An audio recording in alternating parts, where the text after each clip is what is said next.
Hey guys, আজকে আরেকটা আপনাদের সাথে শর্ট ভিডিও নিয়ে হাজির হয়েছি। আজকে ভিডিওতে আপনাদেরকে দেখাবো কিভাবে কচু ছড়া দিয়ে চিংড়ি মাছ রান্না করতে হয়।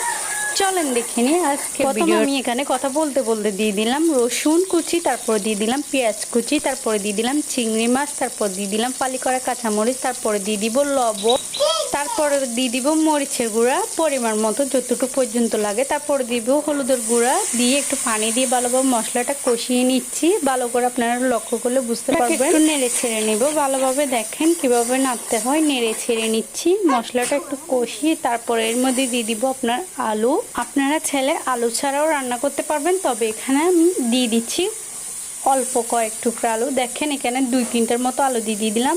দেওয়ার পরে এখানে আমি কিন্তু কচুর ছড়াটা কিভাবে পেরেছেন, আমি কচুর ছড়াটা কি কারণে আলুটা আগে দিয়ে দিয়েছি, দেওয়ার কারণ হচ্ছে কচুর মুখি যেটা ওটা হচ্ছে আপনি সিদ্ধ করে নিয়েছি, তাই জন্য আলুটা এবার কষানোর পরে দিয়ে দিব এখানে আলু। যখন হাফ সিদ্ধ হয়ে গেছে এর মধ্যে দিব আপনার কচুর মুখি যেটা সিদ্ধ করে রেখেছিলাম। এভাবে কিন্তু সিদ্ধ করে নেওয়ার কারণ হচ্ছে আমি গরম পানির মধ্যে কচু ছড়া যখন দিবেন দেখবেন তাড়াতাড়ি ছিলা যায়, তাই জন্য পরিষ্কার করার জন্য সিদ্ধ করে নিচ্ছি। তারপর দেখেন ধনিয়া পাতা দিয়ে একটু নেড়ে ছেলে নিয়ে নিব। বাস হয়ে গেল কচুর মুখি রান্না করা সহজ উপায়।